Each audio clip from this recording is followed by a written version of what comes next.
The Belgian Malinois hit 90 miles an hour across the ward before anyone could blink. 6 Navy SEALs had their hands on their weapons. The target was a 32-year-old nurse standing beside a wounded man's bed. And she wasn't running. She dropped to one knee, opened both hands, and said 4 words so quietly the monitors almost drowned them out. The dog stopped. Not slowed. Stopped. Trembling. Then collapsed against her chest like a child coming home. The handler stood frozen because those 4 words weren't in any military manual. They were private, family, and only 3 people in the world had ever known them. One of those people had been dead for 6 years. Before we go any further, if stories like this hit differently for you, the kind that start with something impossible and make you question everything you thought you knew, then hit that subscribe button right now and turn on notifications so you never miss what comes next. Drop a like if you're already hooked, and tell me in the comments, what city and country are you watching from? I want to see exactly how far this story travels. Now let's get into it. The morning shift at Coastal Pines Military Medical Center started the way most Monday mornings did in the orthopedic recovery ward. Quiet in the way that military hospitals are always quiet, which is to say, not quiet at all. Monitors beeped in uneven rhythms. A man in bed 4 was arguing with a physical therapist about weight-bearing too soon. The smell of antiseptic and institutional coffee hung in the air like something that had given up trying to leave. Nurse Lena Marsh had already been on her feet for 2 hours when the elevator at the end of the hall opened and the sound changed. She heard it before she saw anything. Boots. Multiple sets, moving with the synchronized weight of people who spent their lives moving in formation. Then a low, tight sound that she recognized immediately, even though it had been years since she'd heard it outside of a combat zone. The controlled breathing of a working military dog in a high-stimulus environment. Lena set down the medication tray she was carrying and turned. There were 6 of them. All male, all carrying the particular stillness of operators who'd learned to make themselves invisible in any room.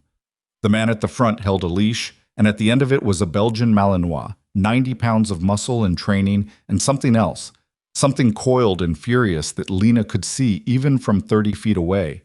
The dog's eyes swept the ward and landed on her. Her hands didn't shake. That had taken years of practice. The man holding the leash was broad-shouldered, mid-30s, with a jaw that looked like it had been shaped by years of biting down on things he couldn't say out loud. His name tape read Voss. Chief Petty Officer Voss, she guessed from the way the others deferred to him without looking like they were deferring. He had the kind of face that had been handsome once and had since been rearranged by grief into something harder and more permanent. He was looking at her the way people look at someone they've spent years rehearsing confrontations with. Lena had seen that look before, too. "Nurse Marsh," he said. Not a question. "That's right. I'm Chief Warrant Officer Derek Voss." He said it like he expected her to react to the name. When she didn't, something tightened around his eyes. "You worked with the 7th Fleet Evacuation Teams, Blackwater Forward Operating Base, 6 years ago." The ward had gone quieter. Not completely. The monitors still beeped. The man in bed 4 had stopped arguing. But the particular human silence that falls when people sense something about to go wrong. "I did," Lena said. "Then you know why I'm here." She looked at the dog. The Malinois was watching her with an intensity that was almost uncomfortable, ears forward, body weight shifted slightly toward the front legs. She recognized the posture. She'd worked alongside dogs like him for 3 years in places where knowing the difference between a dog pre-attack and a dog pre-redirect could determine whether someone lived or died. "I know who that is," she said quietly. Voss's grip on the leash tightened. "His name is Shadow. He belonged to my brother." The name landed in the room and didn't echo. It just sat there. Lena looked at Voss for a long moment. Then she said, "How's his left rear leg?" Something shifted in Voss's face, a fractional movement, confusion cutting through the rehearsed anger. "What?" "He's compensating, slight lean to the right when he stands still. How long has he been doing that?" "That's not—" "I'm asking because I'm a nurse and I can see a dog in pain from 30 feet away. I'm not trying to change the subject." A man to Voss's left, younger, with a scar along his chin, made a small sound that might have been involuntary. Voss didn't look at him. "Lena Marsh," Voss said again. and this time his voice had dropped into something that had no warmth in it at all. Was the senior medic on the extraction at Blackwater Forward. My brother, Petty Officer First Class Owen Voss, was alive inside that building when the helicopter left. I know. The two words hit harder than anything louder would have. He was your responsibility. How was my teammate? Lena said. That's not the same thing, and you know it. Voss unclipped the leash. Later, Lena would not be able to explain clearly what happened in the 2 seconds between the leash coming off and Shadow reaching her. She would remember the sound. 6 pairs of boots shifting, someone exhaling sharply, the particular rushing silence of a large animal accelerating across linoleum. She would remember that she didn't run. She'd made that decision somewhere before the moment arrived, in the same way you make decisions about things you've already accepted. She dropped to one knee. She opened her hands, and she said 4 words. Ember. Home's not burning. Shadow stopped. Not slowed, not hesitated. Stopped, with the precision of a machine receiving an override command, skidding slightly on the floor, closing the distance to inches. Then his ears dropped. His body trembled once, like something releasing, and he pressed his entire 100-pound frame against Lena's chest and stayed there. Nobody in the ward moved. Voss looked like he'd been struck. The man with the scar along his chin said, quietly and with genuine confusion, "What the—" "That's not a command phrase," Voss said. His voice had changed. "That's not in any training protocol." He was staring at Lena. "How do you know that?" Lena had her arms around Shadow. The dog was shaking, not the aggressive tremor of a dog fighting its own instincts, but something older and more exhausted, the kind of shaking that happens when something that has been wound tight for a very long time is finally allowed to let go. Owen taught him that, she said. First month of deployment. He said standard commands were too easy to replicate, that someone could learn them from documentation. He wanted something personal. She looked up at Voss. Your family used to say it when your mother was anxious. When she'd stay up worrying, he told her the house wasn't burning and sent her to bed. Voss didn't say anything. He told me about her, Lena said. During the long waits, he talked about her a lot. One of the other operators, older, with gray at his temples, had taken a step back. Not retreat, just distance. Like he needed room to process. You left him, Voss said. The grief in it was so compressed it barely sounded like grief anymore. It sounded like concrete. You took the helicopter. You left him alive in that building. I didn't leave him. The report documented what command wanted documented, Lena said. She was still on one knee, still holding Shadow. That's not the same as what happened. Something moved behind Voss's eyes. The first crack in 6 years of certainty. He didn't want it there. She could see him trying to push it back. Before he could speak, Shadow shifted. The dog pulled back from Lena's grip, not aggressively, and turned to look at Voss. Then he sat down between them and looked from one to the other with the focused attention of an animal who understood, on some level, that something important was happening. And then he lifted his right rear leg slightly off the ground and held it there. Lena was on her feet before anyone else registered what they were seeing. He needs to be off that leg. She looked at Voss. When did this start? It's not Chief Voss. She said it with the particular authority of someone who has spent years being right about things people didn't want to hear. Your brother's dog is in pain. Whatever you came here to do, that has to come first. The man with the scarred chin said, She's not wrong, Chief. Voss looked at Shadow. The dog was still holding the leg slightly raised, and now that everyone was looking, the compensation in his stance was obvious. It had probably been obvious for a while to anyone paying attention. Voss pressed his jaw together so hard a muscle jumped. There's a veterinary specialist on staff, Lena said. Dr. Kowalski works with working dogs, trauma cases, combat canine units. He's in the building right now. She paused. Let me call him. Voss said nothing for a long moment. Then, make the call. Dr. Kowalski arrived in 14 minutes, which was fast enough that Lena suspected he'd been in the middle of something and left it unfinished. He was a compact man in his 50s with the methodical energy of someone who'd spent decades turning controlled precision into instinct. He didn't react to the 6 operators in the room. He looked at Shadow the way Lena had, directly, clinically, without the performance of it. How long has he been compensating on that rear leg? He asked, crouching. Couple weeks, said the man with the scarred chin. Voss shot him a look. What? It's true. Shadow allowed the examination with the practiced tolerance of a dog who'd been through field medical assessments before. Kowalski ran his hands along the spine, pressed carefully around the hip joint, moved to the shoulder area and paused. There's something here, he said.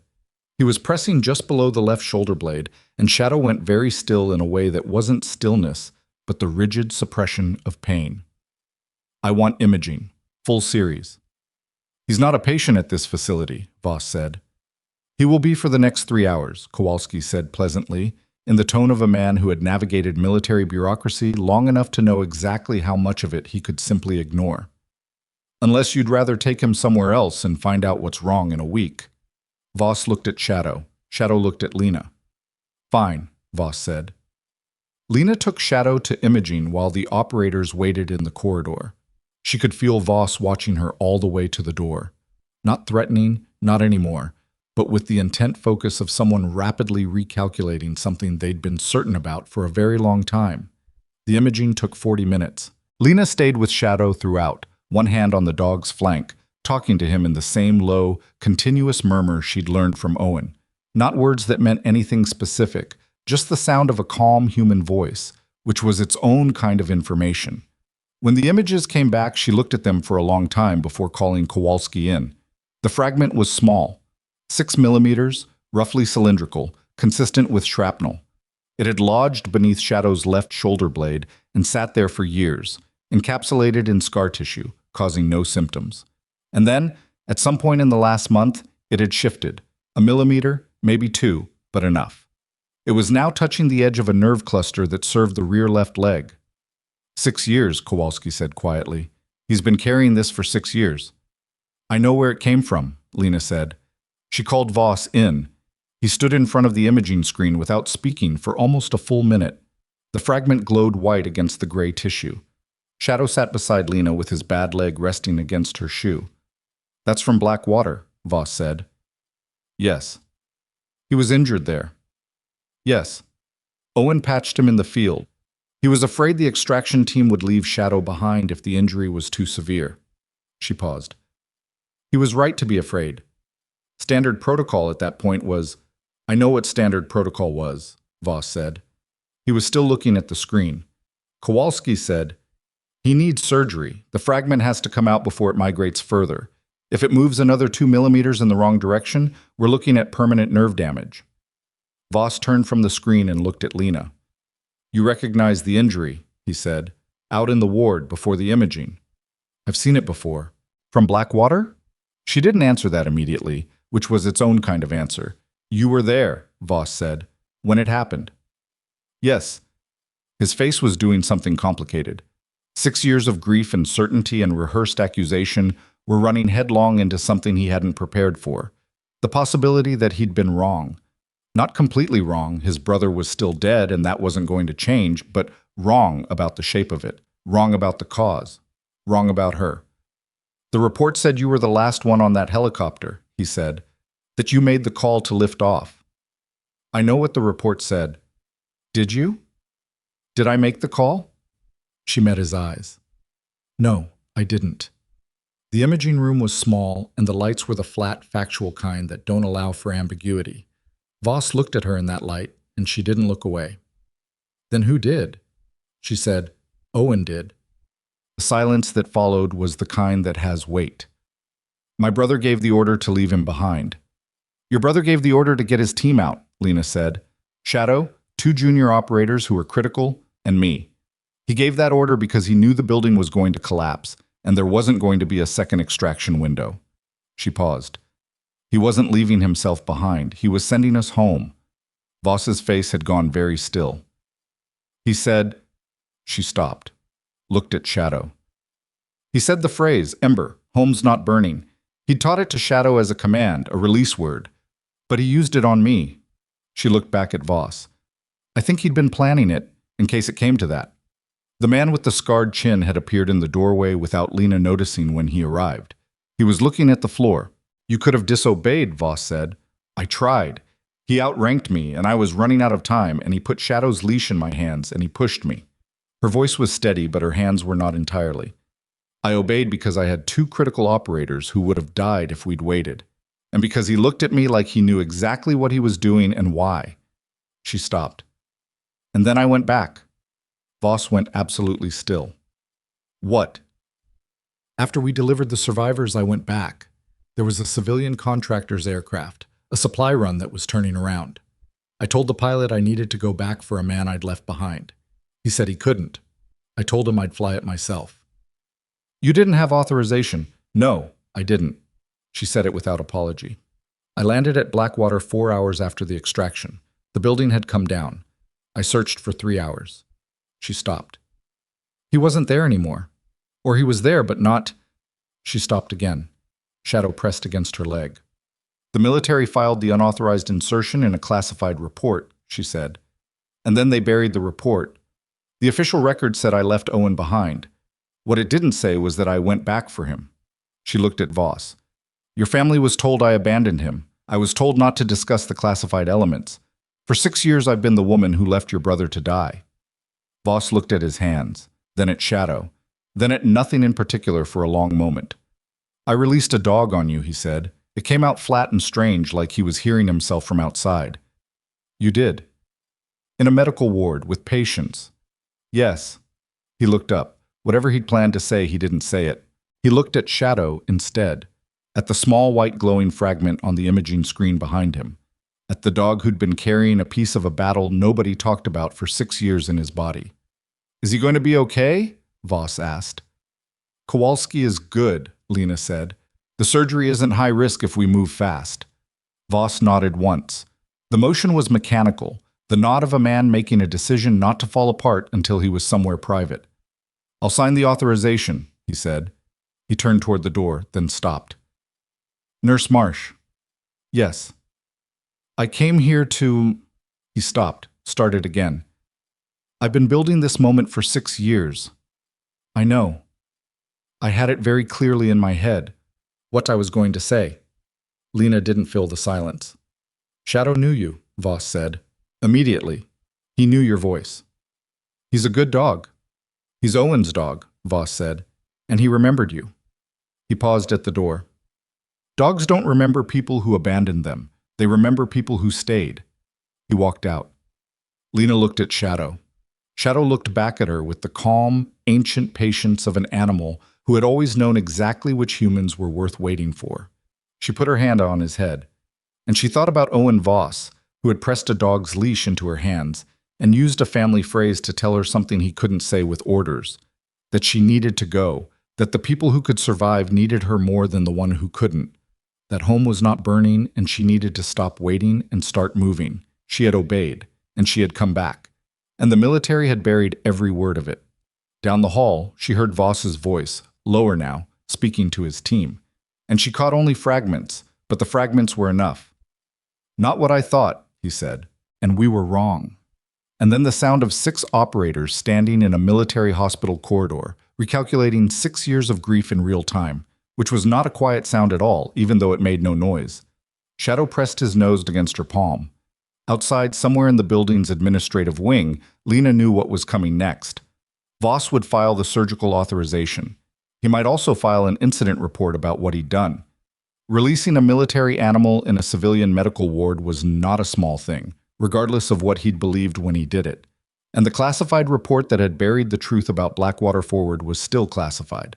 The 2 junior operators Lena had pulled out of that building were alive somewhere. They knew what Owen had done. They knew what she had done after. And the man who had filed that report, the commanding officer who had authorized the official version of events and sealed the rest, was still in uniform, still in command, still, as far as anyone official was concerned, completely untouched. Shadow tilted his head slightly. Alert. Listening to something Lena couldn't hear. She scratched behind his ears and thought about 6 years of being the woman who had left someone behind. About what it meant that the dog remembered. About what it meant that Derek Voss, who had spent 6 years building the architecture of his blame around her name, had walked out of an imaging room saying we were wrong, not because she'd convinced him with words, but because his brother's dog had collapsed against her chest and refused to move. The official record was still wrong. The man responsible was still protected, and Lena Marsh, who had been quietly caring for wounded service members at Coastal Pines for 11 months, without anyone knowing she'd once gone back to a collapsed building in a combat zone to look for a man she couldn't save, was about to be very much the center of something she'd spent 6 years hoping to avoid. Shadow lay down across her feet. He was heavy and warm and certain. She looked at the imaging screen, at the small bright fragment inside his body, the last piece of Blackwater forward that anyone was still carrying, and she understood that the thing that had been buried for 6 years was not done being unearthed. It was only starting. Shadow's surgery was scheduled for 7 the next morning, which gave Lena exactly 18 hours to do something she had not done in 11 months at Coastal Pines: become visible. She didn't want to. Visibility had never served her well. She'd spent 6 years learning to occupy spaces quietly, to do her work without drawing the kind of attention that invited questions about where she'd been before and why she'd left. She had a record that said one thing and a truth that said another, and the gap between them was the size of a classified report that nobody in her current life had ever seen. But Derek Voss had walked out of the imaging room and said we were wrong, and now his entire team knew she existed, and by tomorrow morning the incident report would exist too, and there was no version of what had happened in the ward that stayed contained. She filed her own report that evening, sat at the nurse's station after her shift ended, and wrote every detail with the methodical care of someone who understood that documentation was armor. The time the elevator opened, the formation, the leash being unclipped, Shadow's trajectory, the 4 words, all of it. Her charge nurse, a broad woman named Ruth Ann Gable, who had been running the orthopedic ward for 11 years and had the particular authority of someone who'd outlasted 4 hospital administrators, read the draft over Lena's shoulder without asking permission. "He released a military dog in my ward," Ruth Ann said. "Yes." "On a nurse?" "Yes." Ruth Ann was quiet for a moment. "You're not shaking." "I'm past that part." "Most people would be past that part in a different direction." She straightened up. "I'm calling Dr. Merritt." Dr. Elliot Merritt was the chief of clinical operations at Coastal Pines, a position that sounded administrative, but was, in practice, the job of managing every problem that didn't fit a category. He was 53, with reading glasses he never wore where anyone could see him putting them on, and he had a way of listening to bad news that made it seem like he'd already partially anticipated it, which was either genuine perception or a very well-practiced face. He arrived at the nurse's station in 12 minutes, which meant he'd been in the building. He read the report without commenting. Then he looked at Lena. "You're okay," he said. It wasn't quite a question. "I'm fine." "Shadow, the dog, he's in surgical prep?" "Dr. Kowalski has him. Surgery at 7. Merritt set the report down on the desk. "The incident is going to Naval Station Command regardless of what any of us file. 6 operators and a military animal in a civilian ward is not something that gets managed quietly." "I know." "Chief Voss is going to face a review." "I know that too." He looked at her carefully, in the way that hospital administrators learn to look at people when they're trying to determine how much more is underneath what's being said. "Is there anything about your history with the Voss family that I need to know before this goes up the chain?" Lena had prepared for this question. She'd been preparing for some version of it since the elevator opened. "There's a classified incident report from a Blackwater forward operating base deployment 6 years ago," she said. "I was attached to the 7th Fleet evacuation team. Chief Voss's brother died in that operation. The official record holds me responsible for the circumstances of his death. The official record is incomplete." Merritt absorbed that without visibly reacting. "Incomplete how?" "Classified elements that were excluded from the version of events filed with command." He didn't push. Either he understood that she told him everything she could tell him in this hallway, or he understood that pushing would produce nothing useful. Either way, he said, "Okay, file everything you have, be precise, don't editorialize." "I wasn't planning to." He picked up the report again and tucked it under his arm. "You've been on this ward for almost a year. In my observation, you are a careful, competent nurse who nobody notices when things are going well." He paused. "That's about to change." "Yes," she said. "I know." He left. Ruth Ann watched him go, then looked at Lena with the expression of a woman who had opinions she was choosing to ration carefully. You doing anything tonight? Ruth Ann asked. Going home. Sleeping. You sure you don't want to? I'm sure. Lena gathered her bag. I've been doing this for 6 years. One more night isn't going to change anything. She walked out into the Virginia evening, which was warm and smelled like rain that hadn't happened yet, and drove home to the apartment she'd rented furnished because she'd never been sure enough of anything to buy her own furniture. And she sat on the couch that belonged to someone else and did not sleep for most of the night. Shadow's surgery took 2 hours and 40 minutes. Kowalski came out to the waiting area where Voss was sitting alone. He'd sent his team away at some point in the night, though Lena hadn't seen when, and said the fragment was out, the nerve was intact, the prognosis was good. There might be some residual weakness in the rear leg for a few weeks while the nerve recovered, but full function was expected. Voss nodded. He was wearing civilian clothes, which was strange. She'd only seen him in uniform. And the effect was disorienting, like a load-bearing wall turned out to be painted drywall. He looked younger and more worn simultaneously, the combination of a man who'd spent the night doing the kind of thinking that ages you. Thank you, he said to Kowalski.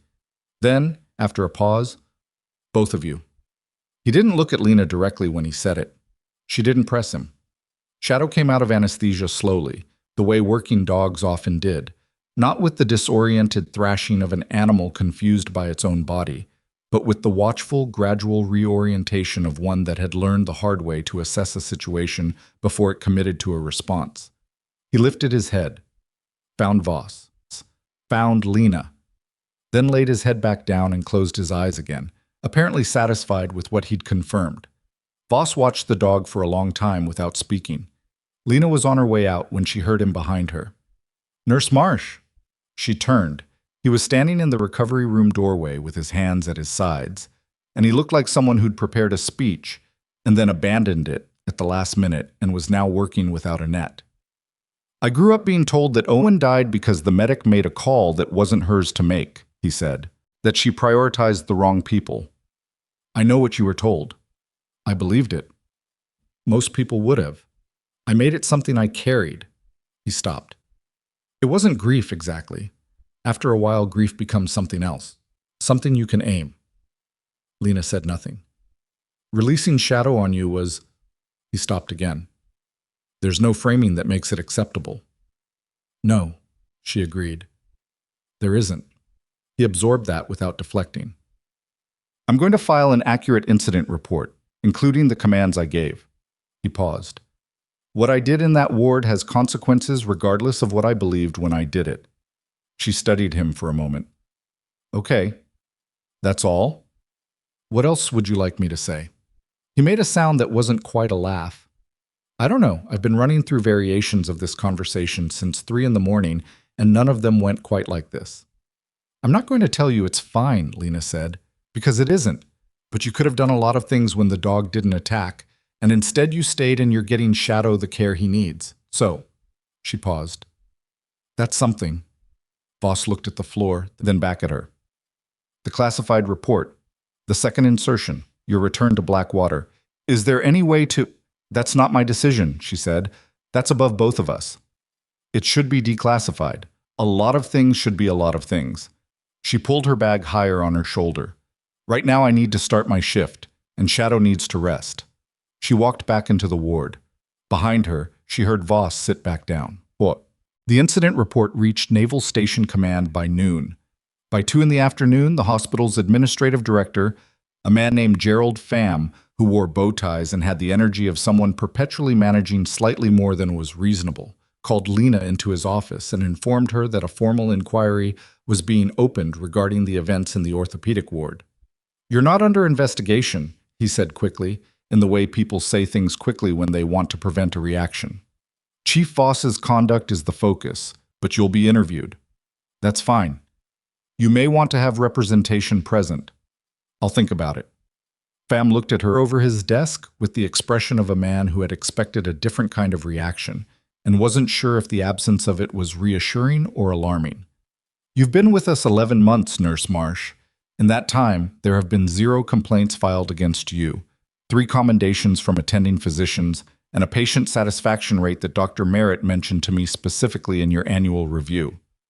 I'm aware of my review. I mention it because whatever comes next, I want you to know that this hospital's position is that you were the victim of an incident and will be treated as such. He straightened a pen on his desk. I also mention it because I want you to know that if there are elements of your background that become relevant to this inquiry, this hospital will evaluate them in the full context of your service record here. Lena looked at him steadily. You've been reading my file. It's my job to read files. Then you know the classified notation. I know there is one, he said carefully. I don't have access to the content. Nobody at this facility does. He nodded slowly. Is that about to change? She'd been asking herself the same question since 3 a.m. I don't know, she said. Probably. Vam was quiet for a moment. Well, if it is, please try to give me some advance notice. I prefer not to be the last person in a building to find out something important. She almost smiled at that. I'll do my best. She walked back to the ward and resumed her afternoon rounds with the particular discipline of someone who has decided that doing the work in front of you is the most coherent response to a situation spiraling beyond your control. Bed checks. Medication reviews. A conversation with the man in bed 4, whose name was Sergeant Alderman, and who had been arguing with physical therapists for 2 weeks, and who, when Lena sat down and talked to him without the chart, turned out to be terrified of losing range of motion in his knee because his daughter had started playing soccer and he'd promised to coach her. She talked with him for 20 minutes. Not about the knee, mostly. About soccer. About the specific mechanics of teaching an 8-year-old to control a ball when you're running. When she left, he was doing his prescribed exercises without being asked. Ruth Ann caught her in the corridor. Voss's JAG officer just arrived, she said. I know. Did you also know his CO is here? Commander somebody, rank I don't know. She walked in like she owns the building. Lena stopped. She? Commander Adira Strand. That's what the admin desk told me. She's in Merritt's office right now. Lena filed that information and kept walking. Awesome. She met Commander Adira Strand at 4:15 in a conference room that smelled like dry erase markers and decisions made too fast. Strand was 47, black, with the posture of someone who'd spent decades in environments where posture communicated rank before rank, insignia did. She had a Naval Criminal Investigative Service liaison with her, a quiet man named Farrell, who took notes and asked nothing, and she opened the conversation by setting a tablet on the table with Lena's file already pulled up. Petty Officer First Class Lena Marsh, U.S. Navy, separated honorably in 2021, Strand said. Combat Medic, 7th Fleet Evacuation Support, 2 operational deployments, classified citation redacted, 1 disciplinary notation for unauthorized use of non-military aircraft. That's accurate, Lena said. The disciplinary notation is from Blackwater Forward. Yes. Where you made an unauthorized return insertion after the official extraction window had closed. Yes. Strand looked at her without the performance of looking. Just looked directly. The way someone does when they've already decided to form an opinion based on what they see rather than what they're told. Why? Lena had answered this question in her own head several hundred times. She'd never had to answer it out loud to someone with the authority to do something about the answer. Because a man was still in that building and I'd been ordered out before I could confirm he was unrecoverable. Ordered by whom? Petty Officer First Class Owen Voss. He outranked you. Yes. So you obeyed the order, completed the extraction, and then went back anyway. He gave me the order in the field under fire. He made a tactical decision that was his to make. She paused. Going back was mine to make. Strand was quiet for a moment. Farrell wrote something. The official report filed by your commanding officer at the time, Lieutenant Commander Hargrove, characterized the unauthorized insertion as a violation of protocol that endangered both you and the civilian aircraft crew. Hargrove was covering his own decision, Lena said. She said it without heat, just stated it. He'd authorized an extraction window that was too short. 2 critical operators almost didn't make it out in time. Filing an accurate report would have raised questions about his call. She paused. Instead, he filed a report that raised questions about mine. Farrell looked up from his notes. Strand hadn't moved. That's a significant accusation. I know. Do you have documentation? I have a medical log I maintained independently throughout that deployment. I have radio transcripts that I filed and was later told had been lost. And I have the 2 operators I extracted from Blackwater Forward, who are both still in service and who were on that helicopter when Owen Voss put Shadow's leash in my hand and told me to go. The room went very quiet. Petty Officer DeMarco Reyes, Lena said, and Petty Officer Second Class Tomas Wierzbicki. Both were evacuated with critical injuries. Both recovered. She kept her voice level. Both know exactly what Owen said and what he did. Neither of them was ever asked. Strand looked at Farrell. Something passed between them that wasn't words. The radio transcripts you mentioned, Strand said, turning back. The ones you were told had been lost. I kept copies, Lena said. I've kept them for 6 years. Another silence. Longer this time. Nurse Marsh, Strand said, and something had shifted slightly in the register of her voice. Not warmer exactly, but more deliberate. The way you speak to someone you've just recategorized. If the records you're describing exist and contain what you're suggesting, you understand what that means for Lieutenant Commander Hargrove. I do. He's currently a full commander. He's been promoted twice since Blackwater Forward. I know. Lena had tracked it. She wasn't proud of how carefully she'd tracked it, but she had. He filed a report that buried what Owen Voss did and turned a dead man's last decision into a scandal about a medic who broke protocol. He got promoted twice on a foundation that included that report. She paused. I think that should matter to somebody with the authority to make it matter. Strand studied her for a long moment. Then she said, Where are these records? At home, encrypted. I can have them to you by 8 tonight. Make it 7, Strand said, and bring the complete medical log. Lena stood. Strand stood with her, which was not what Lena had expected, and extended a hand. The handshake was firm and brief, the kind that doesn't perform itself. One more question, Strand said. 6 years is a long time to hold on to something like this without filing it. Yes. Why now? Lena thought about a 100-pound dog who'd crossed a medical ward and collapsed against a woman he'd last seen in a combat zone, who'd recognized a voice that spoke in the rhythm of a dead man's family, who'd been carrying a fragment of shrapnel in his body for 6 years without anyone knowing. Because someone finally looked, she said. Us. She sent the files at 6:53. Encrypted transfer to the secure address Farrell had provided, 6 years of documentation that she'd moved through 4 apartments, 3 states, 2 laptops, and 1 deployment's worth of chaos, while keeping intact because she'd learned from Owen Voss that you kept records the way you kept people. Carefully, consistently, and without ever quite allowing yourself to believe you wouldn't need them someday. Her phone rang at 9:22, not Strand, a number she didn't recognize, Virginia area code. She almost didn't answer. Nurse Marsh? A man's voice, unfamiliar, slightly out of breath. This is DeMarco Reyes. Sorry, I know this is out of nowhere. Commander Strand contacted me an hour ago. She told me you'd sent records from Blackwater. He paused. She told me you went back. Lena sat down on her borrowed couch. Yeah, she said. Silence on the line, long enough that she could hear him working through something. Wierzbicki and I talked about it, after, whether we should have pushed harder for an inquiry. His voice had the particular quality of someone confessing something they've been carrying a long time. We were in recovery for months. By the time we were operational again, the report was filed, it was closed, and there was a version of events that the brass had signed off on. He stopped. We didn't push. You were critical cases, Lena said. You almost didn't survive. That's not really the point. No, she said, but it's true. Another pause. Owen told you to take Shadow and go. Yes. He said the phrase. Yes. Reyes went very quiet. We heard him say it, Wierzbicki and I. We were in the aircraft. We heard what he said to you and we saw what you did after. He stopped. Nobody ever asked us what we heard.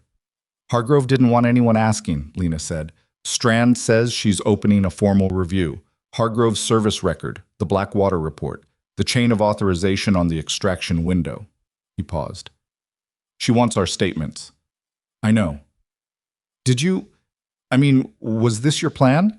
When you filed everything tonight? Lena looked at the lamp on the end table, which was beige and slightly crooked and had never belonged to her. I didn't have a plan, she said. A dog recognized me in a hospital ward. That's what started this.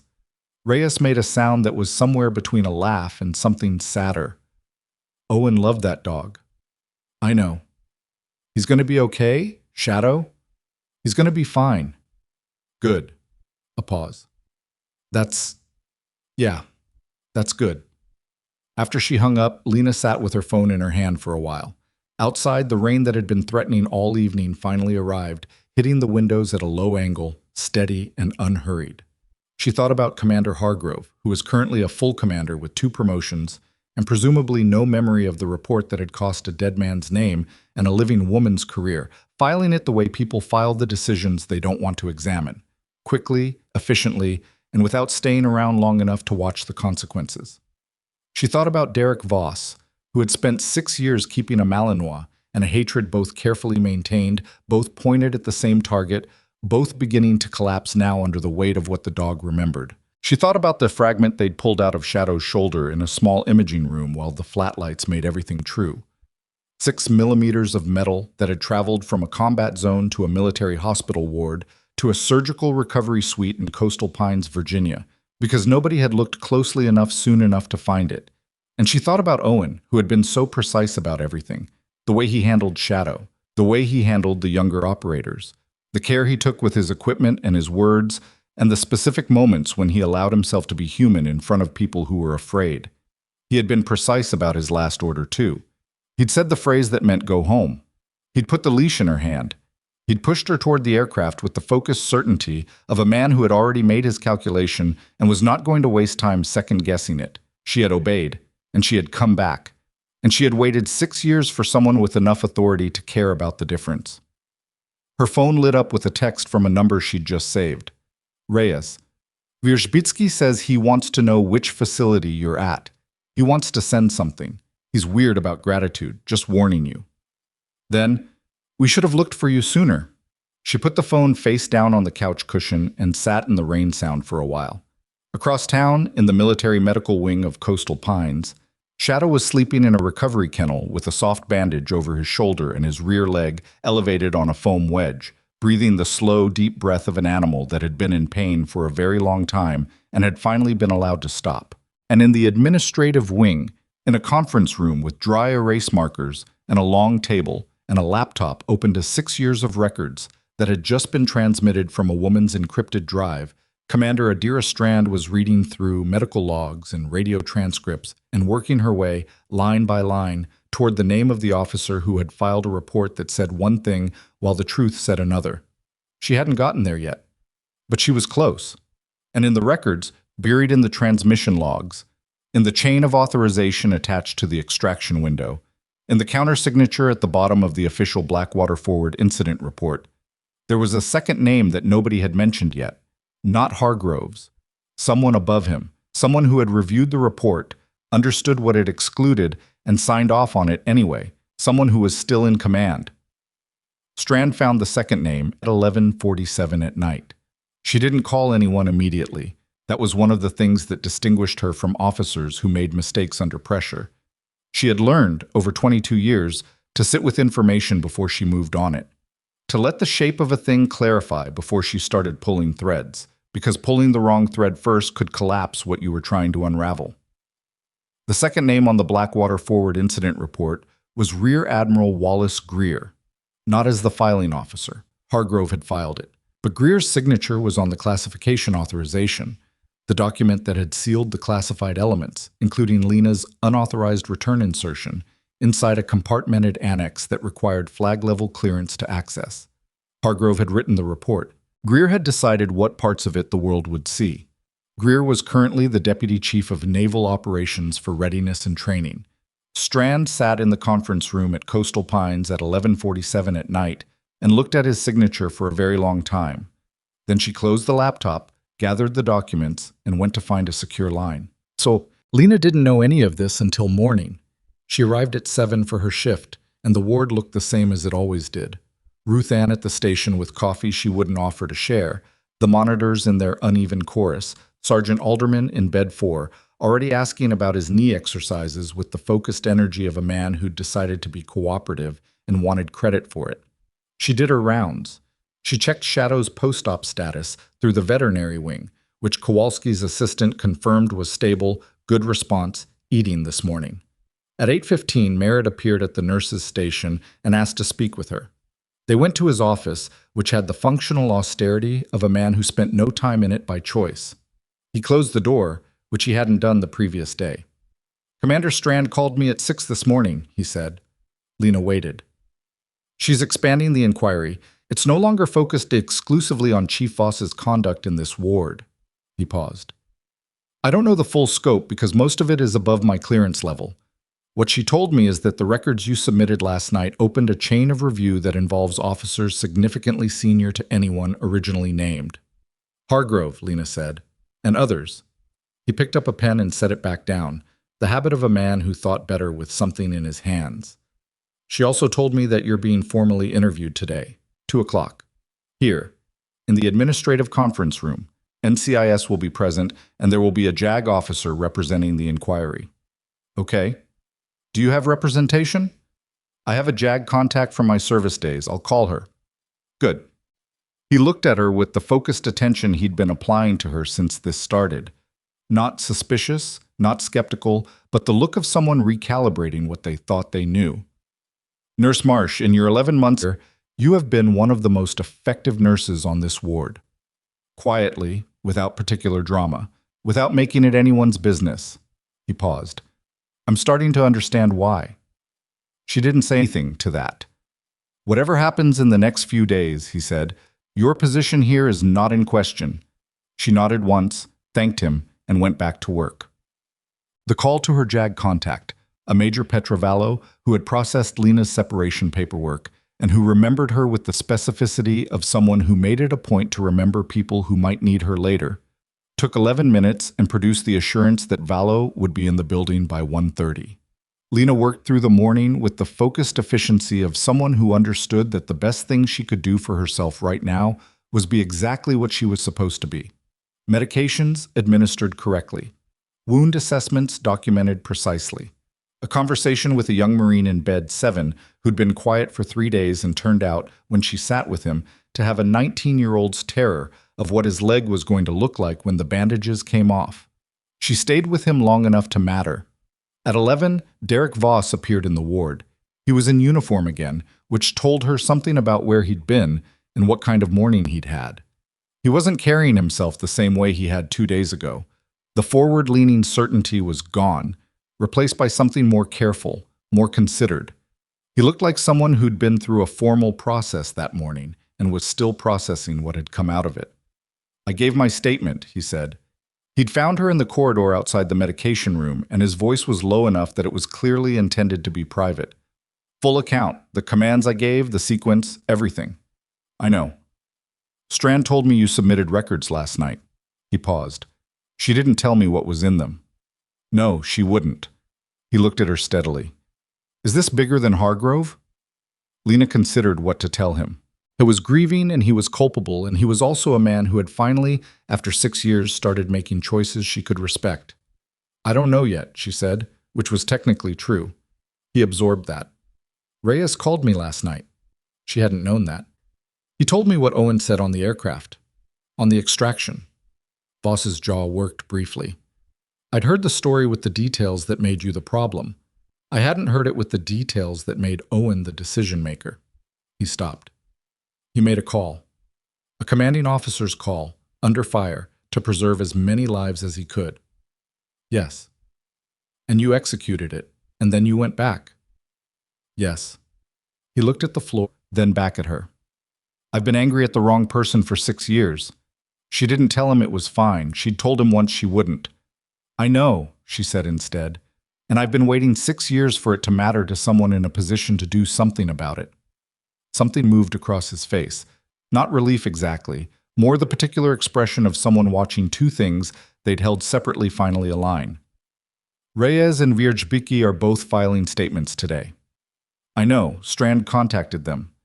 They want to see Shadow, when he's cleared for visitors." "I'll ask Kowalski." Voss nodded. He looked like he was going to say something else, and then didn't, and turned to leave. He got 3 steps and stopped. "Hargrove's going to claim he didn't know what he was excluding," he said, without turning around. "That's going to be his position, that the classification was procedural, not deliberate." "I know." "Is there something in what you submitted that proves otherwise?"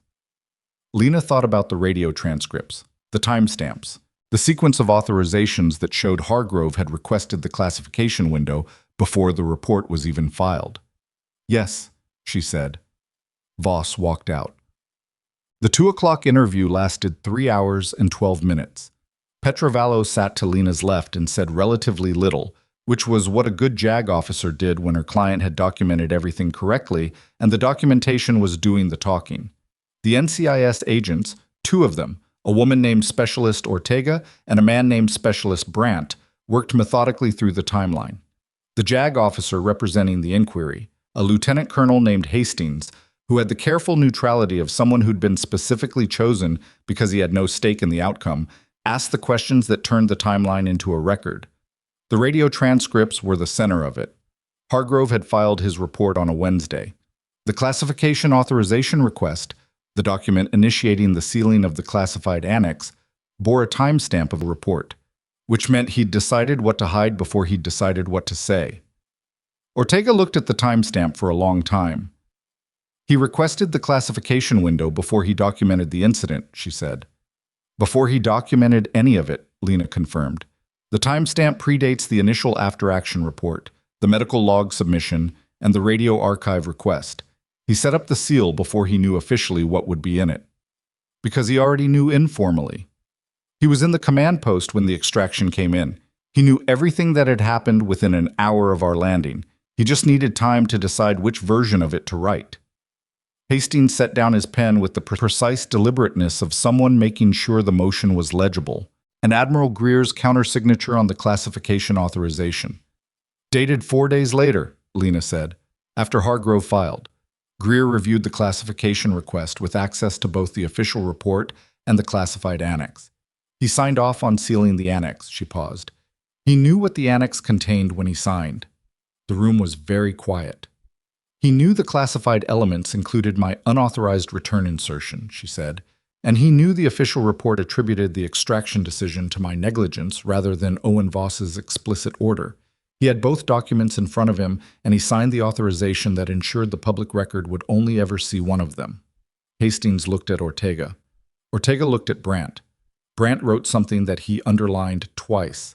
Vallo, to Lena's left, did not visibly react, but she pressed her knee briefly against Lena's under the table, the precise, invisible signal of a lawyer telling her client that what just happened in the room was significant. The interview continued for another hour. Lena answered every question completely, without hedging, without the kind of careful omission that creates problems later. When they were finished, Hastings told her the inquiry was ongoing and she should make herself available for follow-up. She said she would. Walking out, Vallo waited until they were in the stairwell before speaking. Greer is going to be the hard part, Vallo said quietly. Hargrove filed something false. That's documentable. Greer authorized a classification. His defense will be that he signed a procedural document and wasn't responsible for the content it protected. Can that argument hold? Legally, it's thin. The timestamp sequence undermines it significantly. But Greer has 30 years of service and a position that gives him resources to contest this. She paused. He's also going to know by tonight that you submitted those records. Yes. He may try to move preemptively. Lena had thought about this. She'd thought about it in the rain sound last night and again during her morning rounds, in the spaces between conversations and medication checks. What does that look like? Depending on what he has access to and how desperate he is. Challenging the provenance of the records, questioning your credibility, suggesting the encrypted files were altered. Vallo looked at her steadily. Do you have the originals? Physical copies, unaltered originals from the period? I have a field notebook, Lena said. Handwritten medical log, dates consistent with deployment records. I have the original radio operator's signature on the transmission archive request. That's a physical document I kept. She paused. I have a photograph of Hargrove's authorization board taken on the day the report was filed, showing the classification window already active. Vallo stared at her. You have a photograph. I had a feeling I'd need it someday. I was careful about what I kept. The stairwell was silent for a moment. Okay, Vallo said. Get me copies of all of it by tomorrow morning. At 5:30, Shadow was cleared for limited visitors. Kowalski's assessment was cautiously positive. The nerve was showing early response signals. The surgical site was clean. Shadow was weight-bearing slightly on the rear leg, which was ahead of schedule. He was eating, drinking, responsive. Still tired, still moving carefully, but recognizably himself. Reyes and Wierzbicki arrived at 5:45. Lena hadn't known what to expect. She'd spoken to Reyes once, briefly, in the dark. She'd never spoken to Wierzbicki at all. She knew their medical records from the extraction, critical injuries, months of recovery, the specific clinical language of two men who'd nearly died and then hadn't, which was its own kind of violence to survive. Reyes was tall and lean with the precise posture of a man who'd rebuilt himself through physical therapy and kept going. Wierzbicki was shorter, stockier, with a hearing aid in his left ear that he touched briefly when he entered the room. Acoustic trauma, she knew from the record. Neither of them said anything when they first saw Shadow, which she respected. Shadow lifted his head. His tail moved once, slow, recognizing. Reyes crouched down in the way that people who've been around working dogs learn to. Low and still, not reaching. "Hey, buddy," he said quietly. "You look like hell." Shadow's tail moved again. Wierzbicki looked at Lena. He had the particular quality of someone who communicated more with silence than words. And he used it now, just holding eye contact for a moment, in a way that said several things at once without requiring any of them to be spoken. "He went back for Owen," Wierzbicki said finally. "Not to anyone specifically, just said it." "She went back," Reyes corrected quietly. "Both of them." Wierzbicki looked at Shadow. "Owen sent us home and she went back for him, and nobody ever—" He stopped, started again. "We should have said something sooner." "You were critical cases," Lena said. It was becoming a refrain and she knew it wasn't sufficient, but it was true. "For about 8 months," Reyes said. "After that, we just—" He paused. "The report was filed. Command had signed off. And there's this thing that happens where the institutional version of events starts to feel like the real version. You start to doubt your own memory because everyone official is saying something different." He looked at Shadow. "I remembered what Owen said. I just didn't trust myself." "You trust yourself now," Lena said. "We gave our statements this afternoon." He stood back up. Wierzbicki wrote 4 pages. The man doesn't talk, but apparently he writes. Wierzbicki shrugged once. More accurate than talking. Voss arrived at 6. He hadn't known Reyes and Wierzbicki would be there, and the three of them had a moment in the doorway that Lena didn't watch, giving them the privacy of looking away while something that had been broken for 6 years tried to partially reassemble itself. Then all 4 of them were in the small veterinary recovery room with Shadow, and the dog looked from face to face with the calm survey of an animal who understood that the people in this room all carried some piece of the same story. Reyes just crouched down again. Owen used to say Shadow had better judgment than half his team. "He wasn't wrong," Wierzbicki said. Voss was looking at Shadow with the open, undefended expression of someone who'd run out of armor. "He never bit anyone who didn't deserve it," he said. "And he never—" He stopped. "He never stopped being Owen's dog. I tried to train him to respond to me the same way he responded to Owen. He just looked at me like I was making a category error." Shadow put his head down and closed his eyes. "He knew," Lena said quietly. "Dogs track consistency. Owen was consistent. Whatever you told Shadow didn't match what he already knew." Voss was quiet for a long time. "What do I do with that?" "Stop trying to replace what he had with Owen," she said. "That's not available. What you can have is what you build now." He looked at her. "Is that what you did? After Blackwater?" She thought about the furnished apartments, the quiet shifts, the careful invisibility. "I didn't build anything," she said honestly. "I survived and I waited. That's different." She paused. "I don't recommend it." At 8 the next morning, everything changed. Strand called Merritt first, then Merritt called Lena. Then Lena sat in his office and listened to a sentence she'd been waiting 6 years to hear in some form. "Admiral Greer has been placed on administrative hold pending the inquiry review," Merritt said. "Commander Hargrove was formally notified last night that he's the subject of a misconduct investigation. Both have been restricted from operational duties pending the outcome." Administrative hold at Greer's level was not a small thing. It was the flag rank equivalent of being pulled from the field. And in a career measured in access and influence, it was a public signal that the institution was, however slowly and reluctantly, beginning to take a position. The inquiry board convenes Monday, Merritt continued. Full panel. They want you there. Okay. Strand also said, he paused, and she could see him choosing words, that the evidence you submitted, combined with the statements from Reyes and Wierzbicki and Chief Voss, has been characterized internally as, and I'm quoting her, substantially dispositive. Lena translated that without difficulty. It meant the evidence was sufficient to determine the outcome if the institution chose to use it. That's not the same as a decision, she said. No, it's not. She went back to the ward. There was a new admit in bed, too. A petty officer with a post-surgical infection that needed close monitoring. And bed 7's Marine, whose name was Corporal Teague, had finally agreed to look at his leg under the bandages that morning. She'd been the one he'd asked to be present, which was the kind of thing that happened sometimes and couldn't be quantified in any report, but was, she thought, the actual work. She held the chart and stood steady while Teague looked at what his leg was now, and she didn't say anything, reassuring that wasn't true, and she didn't look away, and after a while he nodded once and said, okay, and she understood he wasn't talking to her. At noon she got a text from a number she didn't have saved. This is Greer. I think you and I should talk before Monday, privately. She stared at it. Then she forwarded it to Vallow and Strand without responding. Strand called back in 4 minutes. Don't respond, don't engage, document the timestamp and save the message. A pause. He's attempting to make contact outside the inquiry process. That's a problem for him, not for you. Understood. It also tells us he's worried, which means the evidence is doing what we thought it would do. Lena went back to work. At 2 in the afternoon, she was in the medication room when Ruth Ann appeared in the doorway with an expression that Lena had learned in 11 months to parse accurately. It was the face Ruth Ann made when something was happening that she hadn't been consulted about and felt she should have been. There are 2 men at the nursing station, Ruth Ann said, not military, civilian clothes. One of them showed me a card, FBI. Lena set down the medication tray. They asked for you by name, Ruth Ann said.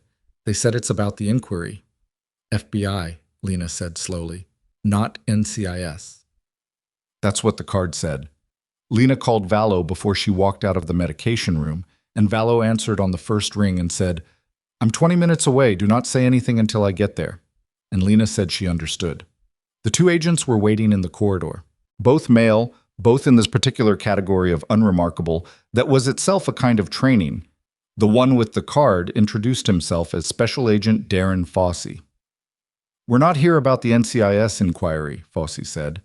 He said it evenly, without the weight people usually put on information they consider significant, which told her it was very significant. We're here because of a parallel matter that the Greer administrative hold triggered. She waited. Commander Hargrove's original Blackwater report was submitted for classification through a specific channel, Fossey said. That channel was used 4 other times in a 12-month period surrounding Blackwater Forward. Each time, a classified annex was created that excluded information damaging to specific officers and favorable to Admiral Greer's command record. He paused. Blackwater wasn't the only incident that was edited. Lena heard the implication before she heard the words clearly. Greer hadn't protected Hargrove because of Blackwater. Hargrove had been one instance in a pattern someone had been building for years, using the classification system the way you'd use a scalpel, precisely, selectively, to remove the parts of the record that would hurt the hand that held it. How many incidents? She asked. We know of 4, Fossey said. We believe there are more. Ruth Ann had appeared at the edge of the corridor and was watching with the expression of a woman recalibrating everything she thought she understood about the quiet nurse who'd been on her ward for 11 months. Lena looked at Fossey. Owen Voss wasn't the only one, she said. No, Fossey said. He wasn't. The hallway felt different suddenly. The monitors still beeped. The fluorescent light still ran its flat, factual light along the ceiling. But the inquiry she'd submitted her records to on a rainy evening, the thing she'd imagined as one woman's 6-year-old truth finally finding someone willing to hear it, had just expanded into something she hadn't anticipated. It wasn't one buried report. It was a system. And Greer had been running it for years. Fossey looked at her steadily. Nurse Marsh, we need to know if any of the records you submitted to Commander Strand contain documentation from periods outside the Blackwater incident. She thought about what she'd sent. The full medical log from the deployment, the radio transcripts, the photographs. There was one entry in the medical log she hadn't thought about specifically when she sent it. A clinical note from a week before Blackwater Forward, documenting a conversation she'd had with Hargrove about an extraction protocol that had seemed wrong to her at the time, and that she'd recorded because recording things was what she did. A conversation in which Hargrove had referenced authorization from someone above him for a decision that should have been his alone to make. She hadn't thought of it as evidence of anything. She'd written it as a clinical note about a protocol anomaly. There may be something, she said carefully. I'd need to look at it again. Fossey nodded. His partner had not said a single word since they arrived. Monday's panel has been expanded, Fossey said. It's not an internal military inquiry anymore. Judge Advocate General has been notified. We've been coordinating since this morning. He paused. Admiral Greer's administrative hold is now a federal matter. Down the corridor, Shadow was recovering in the veterinary wing with his bad leg elevated and his breathing slow and steady. Across town, in whatever room Derek Voss was sitting in, he was carrying a grief that had been pointed in the wrong direction for 6 years and was only now beginning to find its real shape. And in the records that Lena had submitted from a furnished apartment on a rainy evening because a dog had recognized her voice in a hospital ward, there was a clinical note she'd written 8 days before Owen Voss made the last decision of his life. A note that named a decision, and the name of the man above Hargrove who'd authorized it, and the date, which was the same date that a separate extraction protocol, one that Lena hadn't known was connected to Blackwater until this moment, had been quietly altered in a way that had reduced the time window available for the retrieval of personnel from exactly the kind of structurally compromised building that Owen Voss had been trapped inside. The window hadn't been too short because of bad luck or field conditions. It had been shortened deliberately, by someone who'd known in advance that a shorter window would mean certain people didn't come out.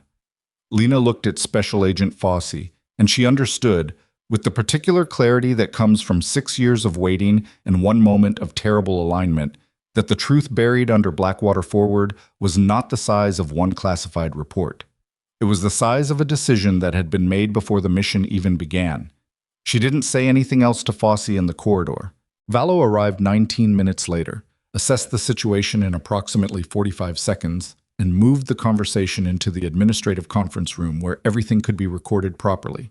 Lena sat at the table and Vallow sat beside her, and Fossey and his silent partner, who eventually introduced himself as Special Agent Quan, which was the first word he'd spoken, arranged themselves across from them with the practiced neutrality of people who did this often enough that the ritual of it had become invisible to them. The clinical note you mentioned, Fossey said. Walk me through what's in it. Lena had been doing exactly that in her head since the corridor, rebuilding the entry from memory, testing its edges, verifying what she actually had documented versus what she'd inferred at the time, and simply filed alongside the documentation. 1 week before Blackwater Forward, she said, there was a briefing about extraction protocols for the forward operating theater. Standard review, pre-mission. Hargrove ran it. At the end, he referenced a command-level directive that had narrowed the extraction window parameters for high-risk structural environments. He called it a readiness optimization. Quan wrote something. I noted it because it seemed operationally backward to me, Lena continued. Shorter windows in structurally compromised environments increases personnel loss risk. It doesn't optimize readiness. It optimizes the number of bodies you don't have to account for. She paused. I wrote it down because writing things down was how I processed things that didn't make sense. The note includes Hargrove's exact phrasing and his reference to the authorizing directive. Did he name the directive? Fossey asked. He referenced a directive number. I wrote it. And the authorizing officer? He said command level. He didn't name anyone. She paused. But the directive number is specific. If it exists in the record, it will have a signature.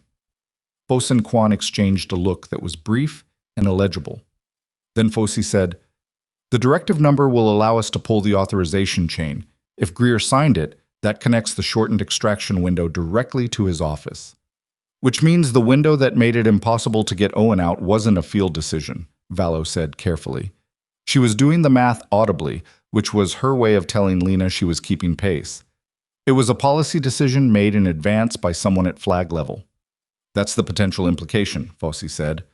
We'd need to establish the directive, the timeline, and whether the window was specifically targeted or broadly applied. If it was broadly applied, Quan said, speaking for the second time, there will be other incidents where personnel were lost within the same operational period, and the shortened window was a contributing factor. You said you're aware of 4 incidents with the same classification pattern, Lena said. Yes. Were any of them extraction failures, personnel unrecovered? Fossey was quiet for a moment. 2 of them. The conference room held that. So Owen wasn't the only one, Lena said. She'd said it in the corridor, and now she was saying it with the full weight of what it meant. Not just that the report had lied, not just that Greer had covered for Hargrove, but that there was a policy, documented, authorized, signed, that had made certain deaths more likely, and that the classification system had been used to ensure that nobody who might connect the policy to the outcomes had access to both pieces of information simultaneously. She'd been carrying one piece for 6 years. Greer had made sure she never found the other. I'll get you the full medical log, she said. Original physical copy, not the scanned version I submitted. The directive number is in there. Vallow put a hand briefly on her arm. Not restraining, just present. Tonight, Fossey said. Tonight, Lena confirmed. She drove home at 4:30 and retrieved the physical log from the locked box she'd kept in the back of every closet in every apartment for 6 years. It was a standard field medical notebook, green cover, waterproof pages, the kind that had been standard issue and that she'd filled with the careful, compressed handwriting of someone who'd learned that legibility under stress was a skill worth developing deliberately. She found the entry in 11 minutes. Reread it once. The directive number was there, written in the same hand as everything else, dated and initialed. She photographed every page of the notebook with Vallow on the phone, walking her through the documentation protocol, and then drove back to Coastal Pines, where Fossey and Quan were still in the conference room, and handed the original across the table. Fossey opened it to the flagged page. Read the entry, then read it again. The directive number, he said. Yes. He showed it to Quan without speaking. Quan looked at it and then opened his laptop and typed something. 20 seconds later, something happened on the screen that made Quan's posture change by a fraction that most people wouldn't have noticed. Lena noticed. It exists, she said. It exists, Fossey confirmed. We'll need time to pull the full authorization chain, but the directive is in the system. He paused. It was issued 14 days before Blackwater Forward. 14 days. Long enough to be deliberate, short enough to be specifically targeted at the operational window. How long to trace the signature? Vallow asked. Hours, Quan said. Maybe less. Foss closed the notebook carefully and placed it in an evidence bag that he sealed and labeled with the methodical efficiency of a man who understood that this particular piece of paper had just become something courts would eventually argue about. Nurse Marsh, you will be formally notified as a federal witness in this matter. That designation provides you specific protections, including, I know what it means, she said. She'd been a Navy medic for 9 years. She'd given testimony before. Do what you need to do. She left them in the conference room and went back to the ward because she had a 4 o'clock medication review, and Sergeant Alderman had his PT evaluation at 5, and Corporal Teague in bed 7 needed his dressing changed. And the work didn't stop because the thing she'd been waiting 6 years for was finally moving. That was the part nobody understood about carrying something this long. It didn't stop the rest of your life. You just learned to hold both things at once. Voss found her during Teague's dressing change, appeared in the doorway and waited without interrupting, which she credited him for. When she came out, he fell into step beside her. FBI, he said. Yes. Strand called me. I figured she would. He was quiet for a step or two. The extraction window. She looked at him sideways. Strand had briefed him then, or partially. Someone shortened the window deliberately, he said. It wasn't a question. His voice had the flat quality of a man processing something that recontextualizes everything he thought he knew about a specific day. Before the mission, before Owen was ever in that building. That's what the evidence suggests. Suggests, he repeated. That's the language I have to use right now. He stopped walking. She stopped with him.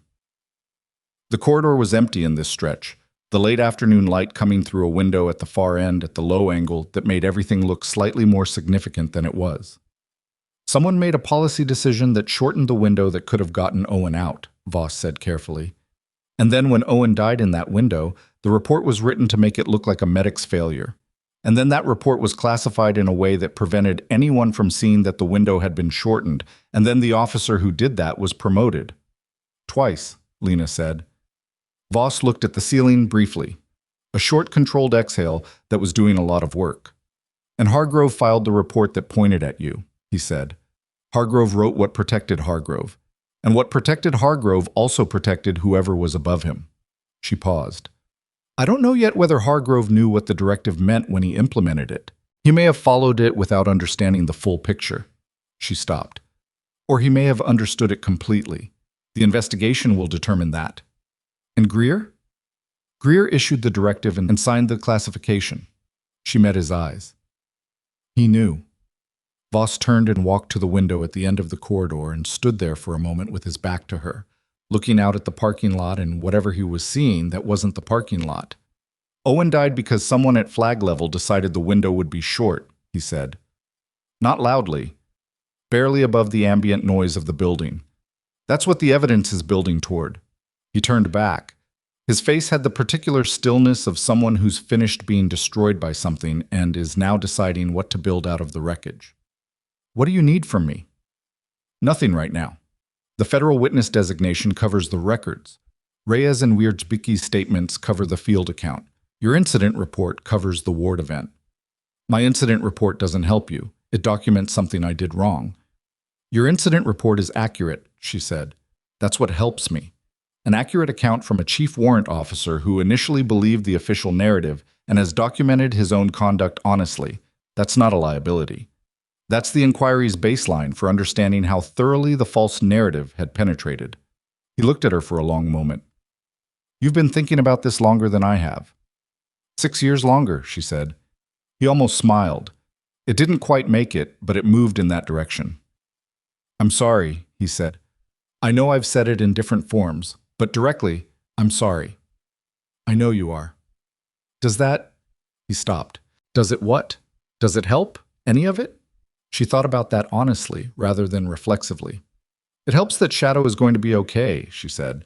It helps that Reyes and Wierzbicki are still alive. It helps that the records I've been carrying for 6 years turned out to be exactly what was needed. She paused. The sorry part is true and I believe it, and it sits somewhere alongside the other things. None of it cancels out. He nodded once. That seemed to be enough. At 9 the next morning, Fossey called. Lena was between patient assessments, standing in the corridor with her phone, because the call had come in without warning and she'd answered before thinking. The directive, Fossey said, without preamble. Authorization chain is confirmed. Rear Admiral Wallace Greer signed 14 days before Blackwater Forward. The directive applied to a specific category of high-risk structural environments across the forward operating theater, the same theater where 2 of the 4 other incidents occurred. She pressed her back against the wall. In both of those incidents, he continued, personnel were unrecovered within the shortened window. Both incidents were subsequently classified using the same channel Hargrove used for Blackwater. Both classification requests were countersigned by Greer. He built a system, she said, over approximately 30 months. The pattern begins 18 months before Blackwater Forward and continues for 12 months after. 7 incidents total, confirmed so far. 5 with classification actions, 2 where the personnel outcome was severe enough that additional documentation was generated that we're still working through. 7 incidents, 5 families somewhere carrying official reports that said one thing. 5 cases where the classification system had been used to make sure the policy that had contributed to the outcome was never visible in the same document as the outcome itself. She thought about Owen pressing the leash into her hands. She thought about the building coming down while she searched for 3 hours. She thought about the 6 years she'd spent being the woman who had left him. And she thought about the 14 days before all of it, when someone sitting in a command post far from any structural collapse had signed a piece of paper that made the window shorter. The Monday panel, she said, has been expanded to a joint inquiry board. JAG, NCIS, and Federal Oversight. Greer was formally notified this morning. Fossey paused. He's retained civilian counsel. Civilian counsel at that level was expensive, and it was a signal, not of guilt, necessarily, but of someone who understood that the process had moved beyond what military counsel could manage. It was also the move of someone who'd had enough time to assess the evidence and had concluded that the administrative hold was not going to resolve in his favor. His text to me, Lena said, from 2 days ago. We have it. It's been added to the record. A pause. His counsel has characterized it as a professional outreach. The inquiry board has characterized it as an improper contact with a federal witness. They have different opinions on this. She could hear what Fossey wasn't saying. It's not going to be dismissed. No, it's not. Monday arrived the way significant days often do, unremarkably, with the same gray morning light and the same parking lot and the same institutional coffee at the nurses' station that smelled better than it tasted. Lena did her pre-shift checks, confirmed Shadow's morning assessment with Kowalski's team, weight-bearing well on the rear leg, cleared for short walks within the facility, and then at 9:15 straightened her identification badge and walked to the administrative wing where the Joint Inquiry Board had been convening since 8. The room was larger than the conference room she'd been using. 3 long tables arranged in a U, with the board members along the back and sides and witnesses seated at the open end. 6 board members, including a federal judge advocate she didn't recognize, a 2-star general from the Marine side who was there because 2 of the 7 incidents involved Marine units, and Commander Strand, who caught Lena's eye when she entered and gave no particular expression, which was its own kind of signal. Hargrove was there. She hadn't known he would be. He was seated to the side with his counsel, a Navy JAG lieutenant commander who had the tight posture of someone managing a client he hadn't fully briefed, and he looked smaller than she'd imagined, not physically. She'd never met him in person. The deployment had been large enough that she'd seen him at briefings but never had a direct conversation. He was average height, thicker through the middle than he'd probably been 6 years ago, with the specific exhaustion of a man who'd spent the last 72 hours understanding that the thing he'd done 6 years ago to protect himself was now the central evidence in a federal inquiry. He didn't look at her. She sat with Vallow on her left and gave her testimony in 4 sections. The Blackwater forward extraction, the directive briefing a week prior, the unauthorized return insertion, the 6 years of documentation, and the reasons she'd maintained it. She answered every question directly and without the kind of emotional performance that would have made it easier to dismiss. She was precise about what she had documented versus what she had inferred. She was precise about the limits of her knowledge. When a board member asked whether she believed Hargrove had understood the implications of the directive when he implemented it, she said she didn't know, which was true, and that it wasn't her assessment to make. Hargrove's counsel requested a brief recess after her second section. The board granted 5 minutes. During those 5 minutes, Lena watched Hargrove's counsel lean close and speak quietly, and watched Hargrove's face do the specific sequence of expressions that meant he was being told something he'd hoped not to hear. When the board reconvened, Hargrove's counsel requested permission to make a statement on his client's behalf. The board chair, the federal judge advocate, a compact woman named Colonel Rains, who ran the proceeding with the contained efficiency of someone who did not have patience for theatrics, granted it. Counsel said that Commander Hargrove wished to enter a full cooperation agreement. The room didn't erupt. Military inquiry boards don't erupt. But the quality of the silence changed. Full cooperation meant Hargrove was going to tell them everything he knew about the directive, the authorization, and the chain of decisions that had preceded Blackwater Forward. In exchange for cooperation, he was seeking consideration on the misconduct charges related to the falsified report. He was giving them Greer. Rains noted the request for the record and said the board would address terms through appropriate counsel and that the testimony would continue. But the shape of what had just happened was visible to everyone in the room. Hargrove had calculated that the evidence against him was sufficient and that the evidence against Greer was more significant, and he'd made the decision that people make when they realize that the person they'd protected for 6 years was not going to return the favor. Lena looked at the middle distance and thought about Owen. Reyes and Wierzbicki testified in the afternoon. She wasn't in the room for it. Witnesses waited separately. But Vallow was present as an observer and reported back during the break between sessions. Reyes had been direct and specific. Wierzbicki had, as advertised, submitted a written statement that was 4 pages of precise, dated detailed account, and had then answered supplementary questions with the focused economy of someone who'd decided that if he was going to say it, he was going to say it completely. Both had confirmed Owen's order. Both had confirmed Lena's execution of it. Both had confirmed what they'd witnessed in the aircraft during the extraction. And Wierzbicki, in the written statement, had included something that Lena hadn't known he remembered. In the aircraft, during the extraction, Hargrove had made radio contact, not to confirm the personnel count or the medical status of the casualties. He'd asked specifically whether the secondary personnel, Owen, was confirmed unrecovered, not unrecoverable, unrecovered. The distinction was clinical, and it was the kind of distinction that only matters if you already know the answer you're hoping for. Wierzbicki had written, "At the time I thought it was an odd word choice. I understand now why he used it." Valo set down her coffee and looked at Lena across the small waiting room. Wierzbicki's statement is going to be the thing Hargrove's cooperation has to address directly, she said. If Hargrove knew in advance that the shortened window made Owen's recovery unlikely, and he confirmed that by radio while the aircraft was still in the air, it's not negligence, Lena said. No, Valo agreed. It's not. The thing that had felt like a bureaucratic cover-up was expanding at the edges into something with sharper corners. Hargrove had filed a false report, yes.